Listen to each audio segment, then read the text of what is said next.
Alright, in this video we're going to talk about dry food storage and water storage for just in case moments if things go south and for some reason you're unable to get to the grocery store, maybe everything's shut down, another government shutdown, or another shutdown to where everybody's locked into their house, maybe a war, any type of apocalypse that you could possibly be planning for. No matter what your situation is or what you are preparing for, I think it's good to have something that could help you if something was to pop off. All these are long-term shelf storage. The brand is Augasonfarms. I've came across them, and I think their company is pretty good. Their product is good, and for the most part, all their prices are extremely fair.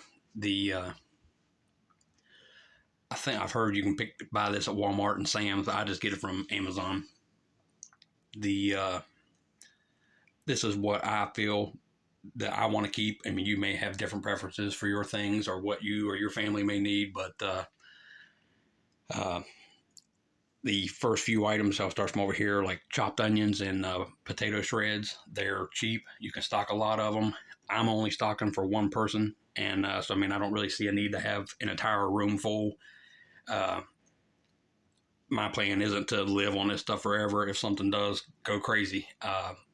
I want to, in my house, have about a year's worth of food, so if I have to lock it down in here, I can hopefully have enough here to get me through the thick of stuff, because whatever may happen down the road, eventually it's going to settle down. The first few months or whatever it's going to be chaos, and you just need to ride it out to let it settle down, and you try to figure out what's going on the outside. But this is just my dry stuff. I have another area where I keep all my canned items, like canned tuna, canned chicken chunks, mashed potato mixes, things like that. I keep quite a bit of all of that. But for this stuff here, the Augasonfarms company is great. The only one that I really go through a lot, I don't mess with any of this, but the banana chips. I go through those quite often because they're great. They're cheap. I don't want to quote any prices right at the moment, but I'll put pictures of everything right here. Just a quick picture up just to show you the price of everything. But if you check Amazon regularly, they run this stuff on sale just random. So like for the most part, the banana chips are like $14.69, something like that, and that's like a two pound number 10 container. But like yesterday or 2 days ago, they had just a flash sale and they were selling them for $9.99 a can. So I got 3 more coming. I thought they would already be here, but they haven't shown up yet. So I do stock quite a bit of the banana chips. Beside that is the black bean burger. It has a lot of good reviews. I've watched other videos on people cracking them open and eating them. They're saying, you know, not a bad thing to have. I only have one of those because it just doesn't seem like something that I would have a lot of. Now, maybe down the road I may pick up another one just to have two of each of them at least. But it looks pretty good, and it's just something for something else, a little more of a variety. Beside that is just a large can of country sausage gravy, and I picked it up. I have other gravy packs in my other storage area, but this is already ready to go. You pop a top and then use what you're going to use, and then after that you would have to have a container or jars or bag it up to separate it, because no way you're going to sit there and eat an entire can of gravy in one setting. Beside it, I keep 2 of the dry milks.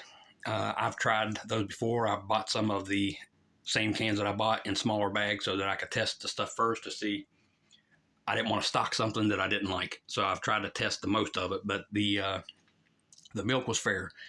I didn't really go by any specific measurements or anything. I just put like a scoop in some water and was kind of judging off of how white it became. Like I just mixed until it looked like milk to me, and then I took a sip, and if it needed more, I added more. But it does have a slight different taste.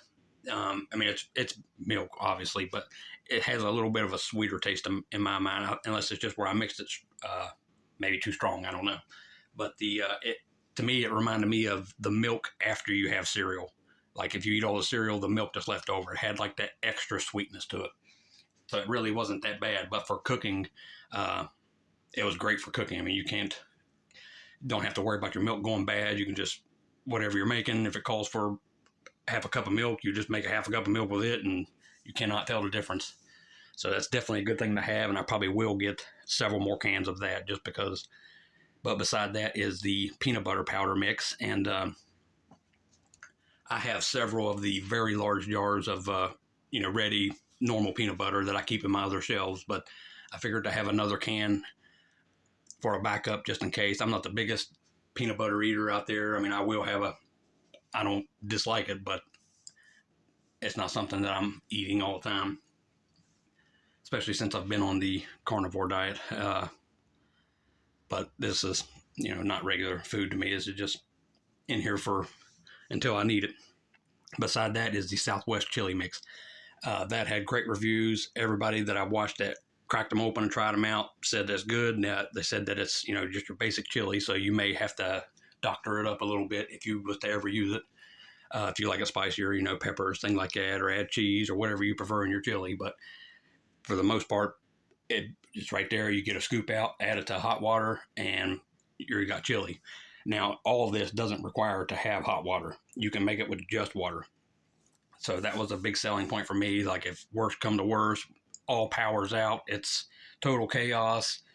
I got my portable stove, and if that runs out of gas and I can't use them anymore, all this still can be prepared with just water. The underneath is your butter mix and or butter powder. It makes just butter. It's just would help you with your cooking, or I've seen on there they were even using it for spreading on their toast. Everyone seemed to think it was fine. Beside that is the cheese blend powder. What that basically is the same kind of cheese powder that comes in like your macaroni and cheese. So I stocked up 2 cans of it to go with all these macaroni noodles. Those are full cases of family size, so I should be able to get several meals per box, and then I would just have all this cheese here to mix with that instead of storing all the cheese that comes in the box. It eventually gets hard and doesn't work so well, so in a sealed number 10 can should be a lot better, has oxygen absorbers inside. Beside that is the biscuit mix. That's what the gravy is for, plus just a biscuit and gravy day, or just to have something else instead of just plain biscuits. Underneath is the Orange Delight drink, which is basically the new age Tang. I kept 2 of those on there. I've tried Tang before. I've tried other things like that. It's something to drink versus just water. I do store also a lot of coffee. I've been storing a lot of these really large cans of coffee just in case. But this one here is not coffee. I've reused it for more macaroni noodles. In the middle here is the most expensive of everything here. That is the scrambled egg mix, egg powder. Those are like $55 a can, not cheap. I only store 2 of those. I've tried powdered eggs. I've tried this actual brand here, and I've tried some that I've made myself. It's a little different. They are, doable, but there is something a little different about them. It still tastes like eggs, but it almost kind of tastes like if you had a soft drink, Coke or Pepsi, and it went flat. It still is Pepsi, and it still tastes like Pepsi, but it lost that zing, and that's kind of what powdered eggs remind me of, like flat eggs. Behind the extra noodles here is another can that I've just filled with sugar. I keep very large containers of sugar, and that was just some extra I had. In the middle here is a case of MREs. I like MREs. I think they're pretty cool, but they're extremely expensive. And what you would have in a case of those, you could get so much of all this that it just doesn't really pan out to me. So I'm not really stocking a whole lot of those. I may get one more case just to have them and have a little more variety. But for the most part, I would push you more towards the augasonfarms stuff or another company if you find it.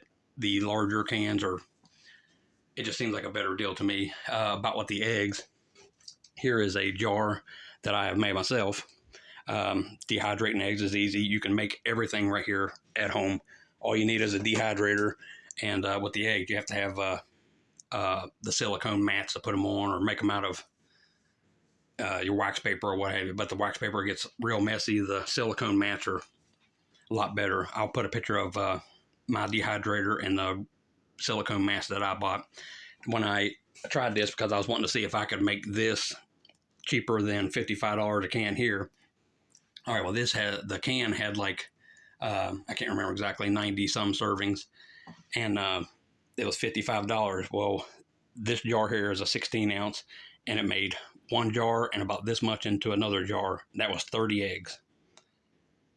So after I kind of crunched the numbers a little bit, I was saving about $20 versus making this much in the number 10 can versus what I was doing. But then you also have to factor in if you have a dehydrator, you got to buy a dehydrator. So now the $20 savings isn't as much, but then you have to factor in your electric to do the stuff, because it took 10 to 12 hours to make your egg powder. So, and when I broke it down, I feel like it's just a better deal to go ahead and buy this stuff that's already done up. It's in a great storage container. It has all your oxygen absorbers already in it, and it's just ready to go.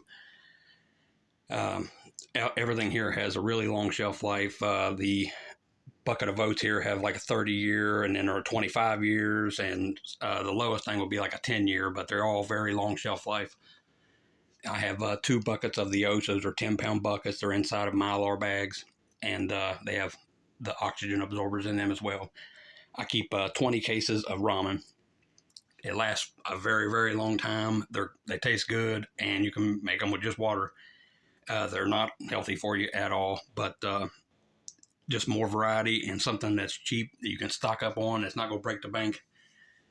That's what I'm after. And so I keep 20 cases on hand. I don't even eat them right now. Like I said, I'm on the carnivore diet, but something good to stock up on.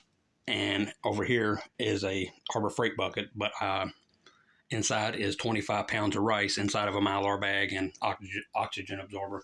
And I keep 35. I got 35 pounds of rice that I keep, but I keep 25 of it right there. And then I have 10 pounds that I work out of, eat if I'm eating rice and stuff. But good to have plenty of rice. It's filling, and can add it with whatever else you have. I stock a lot of canned chicken, things like that. So if need be, chicken and rice meal. But for over here is I keep 5 milk crates worth of tap water. That's just in case the water is messed up. I can still clean with it. I can use it for cooking, and if need be, I could purify it down the road and make it drinking water again. I keep 15 to 20 cases of bottled water. I buy the Kroger 40 packs. So I try to stay in the 15 to 20 case range just for my drinking water. But for all the water that I keep here, or if I have to catch water down the road, I stock a lot of the aqua tabs. There's 50 tabs in each one. Each tab I think will do 2 gallons. So it's good to stock up on these. They're cheap, and good thing to keep around. That would help you with, even if you have to catch rainwater or go from a creek or river, that's another way of cleaning your water up and making it drinkable. I like to keep at least this much here for, if something was to go wrong. But I don't have my cases of bottled water up here. I keep them in the garage. I live up a lot of stairs, so I just bring them up as I need them. I'm not going to go over all my canned foods and things like that. This was mainly just talking about really long-term shelf life stuff. And I really like that Augasonfarms company. I think if you're getting into long-term food storage and looking for a company to start going off of, maybe check into these people here. It was always fast shipping, and the prices are fair in my eyes. But if you keep an eye on them, they do run sales pretty often. And I haven't really seen much sales on the eggs. They seem to stay pretty high. And the other second thing that I see is the highest. If you get a can of white chicken chunks in a number 10 can, that's can get way up there too. I buy like the regular size cans for that, because you can make 2-pack of ramen with 1 can of chicken, and that's a pretty good meal. But if it was an actual life or death situation, you probably wouldn't want to be making these big, huge meals, and be more on the conservative side with things. But for the most part, this is my dry storage. Check out Farms if you're wanting to get into it. Maybe there may be a few things that I don't stock that maybe you would want to stock. Now, like with the oats here, I was going to get several cans of the dried fruits like strawberry, watermelon, things like that, so that when I make the oats, I can add a fruit in there and it won't just be plain oats. So that's why I got these plain, so I could just make my own. But the canned fruits are a little on the high side for what you get, because say you get like if this is a strawberry here, they're not 100% full. And so my thought is I was going to stock a bunch of like strawberry Nesquik and things like that. So if you put strawberry Nesquik into your oats, and then you have strawberry oats, and then I don't know how banana chips will do in there, probably not good, but you could put brown sugar in there, make your oats different flavored every time instead of just committing to one flavor and stocking a bunch of it. I also have several of the family cases of the flavored oats, but I use those, go through and rotate between. But other than that, that's all the dry stuff. I don't really keep much else in here other than I keep a gas mask handy, and that's just a big box of suckers. It ain't really nothing for long-term storage. I just didn't ever know where to put them. But yeah, Farms, check them out if you're thinking about getting into the long-term food storage. They have a ton of other products too. It's just this is what I felt I wanted to keep. They have like soup mixes. They have like broccoli flowerets. They have all the fruits, strawberries, blueberries, any of the fruit that you would want. They have just a huge inventory of things they do. This is just what I picked. But if it'd be better to have this stuff and not need it than need it and not have it. That was kind of my thoughts on it. And I don't go crazy with it. I'll get a can or two a week, or just whatever I see is on sale, something like that. I'll keep adding a little bit to it. But for the most part, I don't really see me having to have too much more, because it is just me. And if something's on sale, I'm able to pick it up just to have it. But for one person, how much are you going to need? How long do you plan on staying in there in your house if you had to barricade in? If something was to actually happen and you had to flee, how much of this stuff could you actually carry with you to take away? Most of it's going to get left behind anyway if you have to bail. If there was a situation and you're stuck inside, this could change your situation a lot. Once you run out of the food you have in your fridge and your regular pantry stuff, it seems like it'd be a good idea to have something just in case. You never know when it's just going to hit the fan. Every day it seems like something's getting worse and worse and worse, so we'll see where it goes. Hopefully you'll never need any of this stuff. Hopefully I've wasted all my money and this sits here and goes bad, but we will see. I'll be making another video here coming up for prep stuff for camping and outdoor fire starters, things like that. So if you're into those type things, check for the video coming after this. Thanks for watching.